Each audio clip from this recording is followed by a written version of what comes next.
And welcome back to the show. We're glad to have you with us again. I am Daren Jaime. Our next guest is a native of New York. She actually tirelessly strives to build a better future for New Yorkers, for her child, as well as families in underprivileged neighborhoods.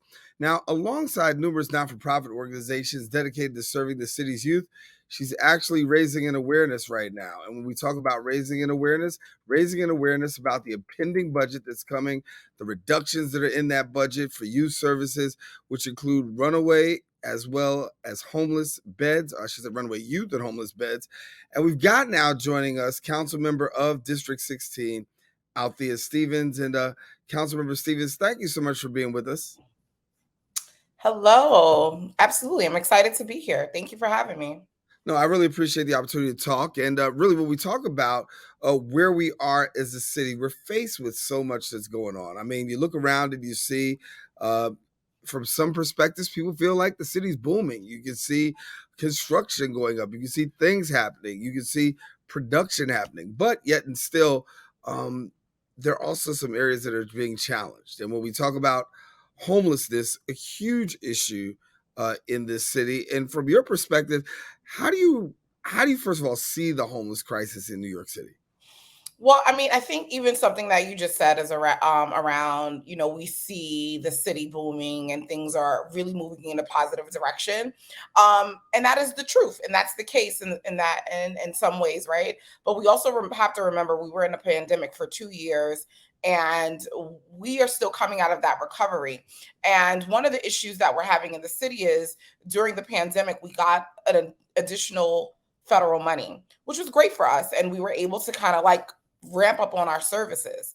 One of the reasons we're having some issues around budgeting right now, when we're thinking about like the homeless crisis and we're talking about budget cuts, that is because the federal money that we got because of stimulus money is drying up. And so some of the things that we were paying, services for homeless services, youth services, education, we won't have available. And so, we've been really trying really hard to kind of prepare for this moment, but we knew coming into office 2 years down the line, this was going to be the case and why we're in the position that we're in. And so we're going to have to make some tough decisions while the city is still recovering from the pandemic. Right. Let's look at your district for a minute. Talk to me about how you see the homeless crisis in your district. Well, listen, my district, I'm District 16. We have a lot of shelters. I tell that to people all the time. We have been inundated with a number of shelters. And listen, these are our people, these are our brothers and sisters. And we want them here. We want to be able to house them. But if you look throughout the city, there is disproportionately amount of shelters in certain areas where there's not. And so in my district, which is why you see so much poverty here, because we have such a concentration of shelters. And so with that means we should be getting additional services, but we don't. So we have a lot of families. We have in the city, we have the highest number of young people who are in shelters.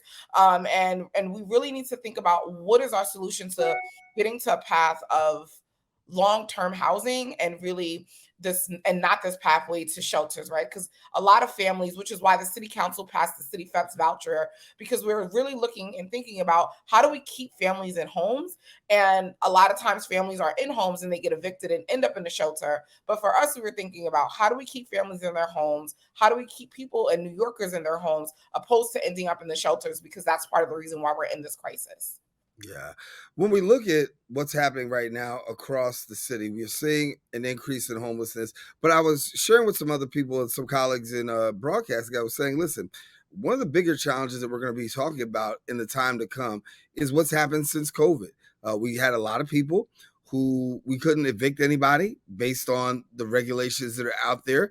The courts were backed up. And now you got people who are going to receive this money. They haven't paid their rent. You've got evictions that are all-time high. And there is a chance that even with what we're seeing right now in your own area, that you'll see an increase just based on what's happening with COVID. I mean, and thank you for bringing it up, because I think sometimes people forget that, right? Like we were in 2 years where people came out of the pandemic and had years upon, like at that point, 2 years of backs up on rent, and they were paying what they can. ERAP came in and that really helped and saved a lot of people and the rent moratorium. But the reality is we are in a situation that we're kind of like still coming out of. And I know it seems so long ago when the pandemic happened, but these are some of the ripple effects that we're the New Yorkers are still feeling. And so I think, like I said, that's why the City Feb's vouchers is going to be really important to kind of keep families in their homes so that they can get some subsidies. And also, too, thinking about how are we also building up a housing infrastructure, right? A lot of affordable housing in the last year has not been built. And so thinking about how are we also building affordable housing. And also for me, and especially a district like mine, where we have so much affordable housing, how are we diversifying that stock as well? Because I think the other thing we don't talk about is like upward mobility, right? So if you have a district and you just have so much concentration of affordable housing, what ends up happening is if you get a promotion or you get a little bit more money, you're priced out of these areas. And so thinking about how do we also, as we're thinking about this crisis and coming out of it, is really developing a housing plan that works for everyone. And I know our speaker, she came out last year for her State of the City and really had a lot of bold ideas around housing. And I know the mayor has a City of Yes. And so housing is at the top of everyone's mind. And how do we get people into long-term housing, but also trying to have a real long-term plan about how people can get into homes, stay in their homes, and have dignity in their communities. Yeah. I want to take a moment and switch focuses for right now because I know also that you're the chair of the Committee on Youth. Yes, And I am. yeah, and And so proud and happy to be. and listen, and we need people to be youth advocates, particularly at a time like this. I think if the youth uh, ever need a time for services, now's the time with so much that's going on out here in our community. The need for youth services and advocacy for youth is huge. And so I know you're taking the bull by the horns, you're running with it, and you're dealing with that. But you're also dealing with some challenges. I mean, there's some proposed cuts that are out there that are in the area of youth services. And I'll just ask you I'll throw you the beach ball. How do you feel about it? Well, listen, I think for me, understanding where we're at, right? Like, I am not a person who believes that, like, all right, we're in a crisis. We all have to tighten our belts. And the way I've been really putting this is like, what is it that we need right now? What are our needs as far as our youth to make them get out of any circumstance that they've been in? But one of the things we also have to highlight is youth unemployment in New York City is at an all-time high. And so I really believe that this is a correlation to what we're seeing in our community, right? So we're seeing we have our detention centers that are at 95% capacity. We're seeing a number of youth who are like, getting into trouble. And all of those things for me is because we're not providing the services that they need. I tell people this all the time. When I was 16 years old, I was able to go out, get a job. I worked at Godiva, Hallmark, all these different places.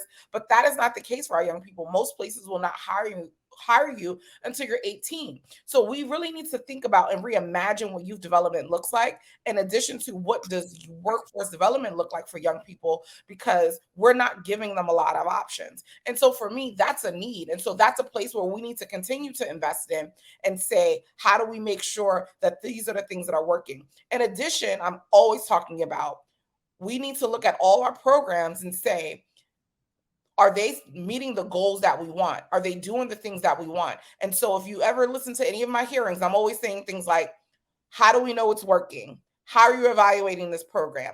How do we know that it's doing the things that we want it to do? Because those things need to be part of the conversation. Because if it's not working, then for me, it's saying like, well, maybe we need to shift the money, shift it to the things that are working and things like that. And I think that's the way you go about when you're going into a tough fiscal crisis. You need to really be evaluating and looking at the things that are working and focus your attention on that while we're developing and getting out of this crisis. So when we're done with the crisis, we can then now invest in the additional programs. One of the things I find is that sometimes when we have youth programs, they're not enough. Number one, and another challenge that I find is sometimes some of the programs that are led, and I know we can't. I won't name specifics, but I'll say there's some agencies out there whose relevance comes into question. How do we deal with the issue of you got a name, we know your organization, you've been around, but the reality is not relevant, not effective. Honestly, this is one of the things I talk about all the time. So a lot of organizations, and even thinking about some of our bigger organizations who've been around, and because they have a name and they've been around a long time, they've been doing the work, but because they're so big, they're overstretched. And it feels like we don't want to have this conversation, right? And so, because the way the procurement process is set up, it's a lot easier to go to an organization that is a little bit more fiscally sound, who has money that can do the reimbursement stuff. But then you have little organizations who are actually on the ground doing the outreach, reaching the kids, reaching the young people, reaching the program participants, but they cannot sustain with the way the procurement process is set up. So, I say it all the time, the procurement system is inherently racist. And so it's set up so organizations that have bigger budgets and are able to sustain and really do this reimbursement process could really move forward, whereas like smaller organizations then are stuck and can't push and really do the work because they can't survive on the reimbursement. And so I've been doing a lot of work around reforming this procurement process, working with the controller's office, working with Mox to really make sure that we are removing some of these boundaries that are up that these smaller organizations are facing when trying to get contracts with the city, so that we can really open up the horizon of these things. Because for me, the same way I'm going to hold DYCD and city agencies accountable when they're not showing up to provide the services for our providers, is the same way we have to hold these agencies responsible. Because I've gone to a number of agencies, and I'm not naming no names, where Right. they have a contract for 150 students, and they have maybe like 20 students in the building, right? Like, and it's real. And so that's why when people say like we don't have programming, I'm like, we actually have a lot of programming in the city, but Oh, are we reaching the kids that need to be there? And are these agencies really going where the kids are and meeting them where they're at, and not just having this like, well, we're here, they should come to us mentality? yeah, I mean, you're speaking my language. I speak this language, and that's a part of this show that we're not traditional and conventional. I I'm really, not a traditional council member either, right, so and I'm not the traditional and conventional host either. I can call it like it is, and what it is, it is. And the reality is that you got a lot of organizations out there. They receive a lot of money, and the fact is they don't have the reach. They're no longer reaching people. They're no longer doing it, but they've got the money and, simply and because, honestly, I don't know if they want to reach the people.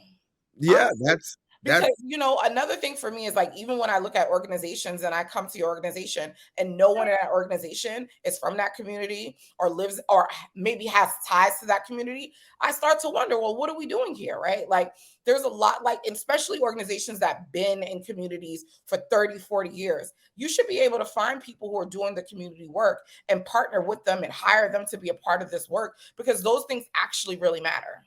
right. It's called a check, and that's what people are after. They want a check that's going to keep them comfortable. It's a check that's going to keep them sustainable. But we really need to check the people who are getting the check. And And don't worry, because I'm here to check them. I hear you. Now help me with this, because you talk about one thing, but capacity building is also something, right? Because we know that the bar's already been set, right? And so for organizations, you have to have a certain threshold. And I know you talked about lowering that threshold so that people can be able to get that Well, money. I'm just saying lowering the threshold for like procurement requirements, right? Yes, I'm right. not talking about services or any of those things. No, no, no. I'm on the same page with you. I'm on the Okay. same page. Like when we talk about procurement requirements and really being able to meet the needs, because sometimes the organizations know they're not able to meet the procurement requirements. But Yeah, you know because it's what so much requirements? paperwork. It's like sometimes it's redundant. I mean, it's just so many things. It takes so long for your contract to get registered. I mean, it's all these different things that like hinder them from actually doing the work. And for me, it's like, and I was just having this conversation this morning. We were talking about there are things that were put in place in maybe like the 80s and the 90s. And it's like, is it still relevant today? So, like Draconian. I said, Yes. I'm always asking, is this relevant? Does this make sense? And is it doing the things that we need to make it done? Right. And so we need to also be evaluating these processes to see if they're antiquated, if it's still relevant, and making sure it makes sense. And the reality is the procurement process is very much in the Stone Ages. The draconian process is rough, right? And we know that they've got old setups and really trying to get around that. And that makes the job harder. Now you got the money. Let's get back to the money for a minute. The money's out there, but we know the money's also being dried up. Let's talk about runaway youth for a minute, right? In beds. What are the challenges that you're seeing right there?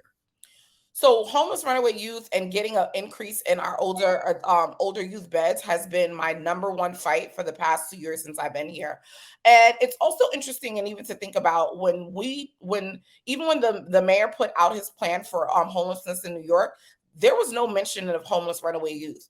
Through advocacy, and our young people fighting back and pushing back, he ended up adding it afterwards. But like, it's so sad because they're not part of the conversation, and because they're actually homeless runaway youth falls under DYCD, it often gets overlooked and no one really talks about it. And it's a place that we need to really invest. We have homeless young people throughout the city, right? We have drop-in centers throughout in all 5 boroughs where young people can come in at any point to get help and get services.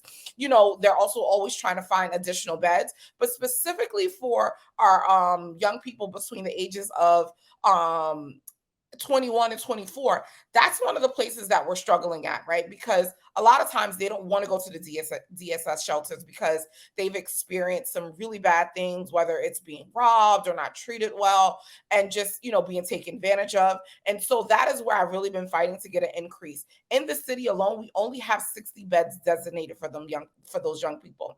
And the reality is, I think for the last couple of months, a couple of them have been offline. And so for me, it's like we need to really invest in that piece, because young people have said time and time again, this is something that they need and this is something that they want. And so even last year, when they had this huge mandate where young people were no longer able to sleep at drop-in centers, and it caused a lot of controversy because young people did not have anywhere else to go. And so they were saying that they couldn't sleep there, and that they had to, like, they can come in and get services, but they were not allowed to sleep because they wanted to expedite people being referred out to get long-term beds. But the reality is we just don't have enough beds to keep up with the capacity. And so this is a place that a lot of people aren't talking about. We as a city have not invested in it. And thinking about going into a tough budget, this is a place we actually still need to invest in, because we have not invested in this piece for our young people, and they deserve better. Yeah. And when we talk about young people, you're on the ground, you're having conversations with them. What are they saying? Because, we hear all the time what the media portrays. And I'm not one that portrays a stereotype. We see the crime, we see the things that they're involved in. And yes, it's sad to see our young people engaging in these activities that really are detrimental to their health and also to the quality of life of our community. However, on the other side of that, they're a minority compared to the majority of youth that are out there doing some great things, excelling in school, getting scholarships, trying to get to the next level in life. What are you hearing from young people with regards to needs that they feel? I worked in youth development for 20 years. The young people told me to run for office. And so for me, I want every conversation I have, I'm always bringing young people into the conversation. And I think for me, what I hear from young people, they don't feel heard or seen. Like, that is what I was told to when young people told me to run for office. They said no one's ever asked me to vote, no one ever wanted me to vote, and no one cares. And that is still the same sentiment when it comes to programming, when it comes to things that we want in our community. They're not part of the conversation. That's why for me, I have a youth advisory board that's strictly for youth. We actually just met less than a week ago where we were able to talk about what do they want to see in the community, where I should spend our budget, what programs they would like to see. They're also going to be spending some time to create and host a youth event and really to have them lead this conversation. I think too often we have a lot of adults who think that they know best. And for me, I'm thinking like, yeah, I know some things, but I don't know what the youth need, right? And so for me, it's like going to them. They are the experts in this field. They are the one who are going to be impacted. And so for me, it's like I need to step aside and set the stage up so that they can take the reins and really start stepping into leadership roles. And so it's really important for me as an elected official to make sure that we are creating space for young people to be seen, heard, and listened to on a regular basis. So you want to know what gets my fire going? Here's my fire, right? My fire gets going when I get this. I got adults who are making decisions about young people and what should happen to the lives of young people, and you have no relationship with young people whatsoever. That's a You don't know how problem. many meetings I'm in, and they'll start talking about young people, and I will raise my hand and say, "Hi, guys, there's no young people in this room, so we shouldn't be having this conversation." Right. or even like in your own household, you don't have a great relationship with kids already to even Well, know what they want. But well, then you want to don't go to don't a get me job started. and you want to go to a job and make some decisions and talk about what's needed for kids. You can't even work in your own household well. How can you effectively work in these organizations? And that's why I Oh, think that sometimes there's a failure in the delivery of services. I will always say that there are a lot of services out there that are in name only because we're not really meeting people, where they are. What can we do to change the game in that area? So that way it can make your job and a lot of people who are really what I call boots on the ground, doing their job. What can we do to help to reinforce that? honestly, I'm gonna be honest. I think I've been here disrupting, and that has been my job to disrupt. So, because of some of the things that I've been doing and talking about, like I said, in every space I'm in, I bring young people with me. And whether that's me bringing them into the conversation or actually having a young person be there in presence, I'm bringing young people with me. And it has not, and for me, I feel like the conversation often has changed. And I also see how other people are now doing it, right? Like I was the only person for a while talking about a youth advisory board strictly with youth, right? Other people had advisory boards, there was adults and da da da. And I was very clear, I only want youth on it. Now other people are doing advisory boards with just youth, right? And so for me, I'm leading by example and using my platform as a council member to say that the young people aren't the future, they're the now. And so we need to now start getting them ready to walk into these positions and also be part of the conversation. I might think I'm young, but I'm not, right? Like I have my chance and my time. And so I can give them advice, I can give them guidance, and I can give them support, but they're the ones that should be leading the conversations about what they want to see, not only now, but in the future, because they're the ones who are going to be here and in these positions, in these roles, and we have to set them up for success. And Yeah. that's what has not been happening. As elders, and I take my position as an elder seriously, that's what you're supposed to do. You're supposed to teach them, you're supposed to get them ready and set them up for success. Indeed, indeed, indeed. Listen, we can talk about youth all day, but I got to ask a question about small business because we know that's the lifeblood, right, of America, and that's right there in the heart of the district. The small businesses that are out there. How are we dealing with the issue of small businesses and their economic recovery, particularly after COVID? A lot of them didn't get the PPP money, It did not. and some of them right now are closed down. I'm going by some places. I'm like, man, you didn't make it. Um, give me your assessment of what's going on. Yeah, I mean, I've been working a lot with the Bronx Chamber of Commerce of like really trying to do some assessments in the district to see where folks are at and what services they need. Also partnered with the chair of small businesses and reaching out to CUNY to see how we can get some of our CUNY graduates and CUNY students to kind of do some work in these small businesses, especially in my district. A lot of our districts don't are not necessarily the most tech savvy. So how do we then partner them with some of our CUNY students and internships to come and help them get online and get them in these places? So, they are definitely at the top of my mind. Also thinking about how do we foster entrepreneurship, along with a few of my colleagues, Councilmember Riley, Natasha, and Councilmember Lewis. We were able to get $1 million in the budget 2 years ago to do an entrepreneurship for young people so that they can also start to learn how to create and do businesses. And so that's actually been in the budget for the last 2 years. And last year we had over 100 plus young people who started and created their own businesses. So it's just really important that we continue to foster this environment and make sure that we're providing them the services. SBS has a number of services, so we've done a couple of outreach things with them so that businesses in our community could know what's available, what supports are there, and really trying to connect the dots. Because access to resources is really huge, right? I think the biggest problem is that when the resources are available, sometimes these small businesses don't have the access. And let me go a step further. We talk about capacity too, right? There's also that capacity component that sometimes they don't have the capacity to go through the same kind of procurement that we're talking Yep. about to be able to reach and get this money handed down to them so that way they can be sustainable. But then we Right. find that if you're a bigger corporation, you can make it and you can pull it. Yeah, you can figure it out. And if especially with some of our small businesses, they have less than 10 employees, right? They don't have time to do the research and do the procurement stuff. And also, right, because when we talk about procurement, a lot of people don't realize that on the city side, to become a vendor, it's a lot of paperwork. It's very daunting, and sometimes people just don't have the time to do that and to go after some of these contracts that could really help, but it's just really hard and they just don't have the capacity. So that's why, like I said, I've been really partnering with the Bronx Chamber of Commerce, who have been phenomenal partners in this work and really have been doing a lot of outreach in my district to the businesses to ask and see the things that they need so that we can then connect them to the services. Yeah. And so for yourself, obviously a lot of work that's going on in the district. What are the things that maybe residents need to be paying attention to at a time like this within the district that maybe they're not so familiar of? Well, a lot of people are forgetting that it's actual election season right now. So a lot of people are not.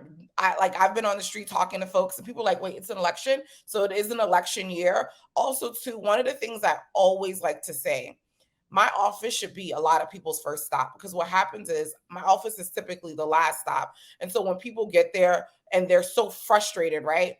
They come to me because they're like, "Oh, I've been calling this agency or HRA and these things, and no one's been able to help." If you are having an issue, always feel free to reach out to our office. And if we can't help you, we will direct you to the folks that can help you. And also, just like 311 is our best friend. Any issues that we're seeing in our community, calling 311 and getting that documented and put into the system is really important, because a lot of times when I'm reaching out to agencies, they're like, well, we didn't know this was an issue. And so that was one of the things I always want to just like uplift and highlight. Like 311 is our best friend in our community, and we need to use it a lot more. Yeah, I was going to ask that question. Are we finding that a lot of people are using 311? I mean, or because what I'm finding is when I have conversations with people, they're looking for help, and that's not even on the equation.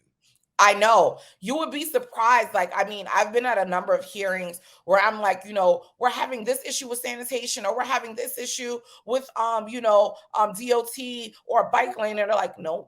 They were like, how will we know? And I'm like, you're right. And so that's why for me, saying like calling 311 is important. Even sometimes people will call my office with something, and I'm like, do me a favor, can you log that into 311 and call us back with your confirmation number? Because we can even use that to call the agency and say, hey, this complaint was put in, this is the confirmation number, so people are calling. And so that actually helps us to really be able to fight and push things along. Yeah. And so for people who need to get in touch with your office, how do they go about reaching your office? How do they go about connecting if they've got a need, or they just simply want some information? Listen, we are on social media. All of our stuff is out on social media. You can always reach out to our office. Our email address, you can reach out through us. Our email is district16 at New York City at council.nyc.gov. And all of our social medias, we're always super active. You can find any information. I tell people all the time, 90% of the time I'm answering my social media, so it will be me responding. And people are always surprised about that, but it's really important for me to be connected with the community and connected with the people and hear concerns. Well, that doesn't always happen now. We got some rep that's going to say, hey, thank you for reaching out. So Not it's not me. really. It is not a responsive. It is 99% of the time it is me. People are always like, wait, I'm like, it's Althea. They're like, for real? I'm like, it's me. Right. Well, listen, I thank you for being with us. And really, it's an opportunity to share a lot that's going on. I wish we had you in the studio, but unfortunately, we got some technical Don't difficulties. worry. That's So what that we're just doing. means you can invite me again so I can come to the studio. You're coming. All right. How about that? So this is Love done it. deal. Done deal. But You thank invite you. me, I'll be there. All right. Well, I want to thank you for so much for sharing. I think these conversations need to be had. And as we get into the new year, definitely will bring you back so you can give us an update and also what the public needs to know. So, Councilmember Althea Stevens, thank you so much for being with us. Thank you so much. Have a beautiful day. All righty. That's Councilwoman Althea Stevens, District 16, giving us the latest on what we need to know about homeless youth services, small business, what's going on in the community, and the things that you need to know. We talk about these things here at the Social Justice Forum. We'll be right back.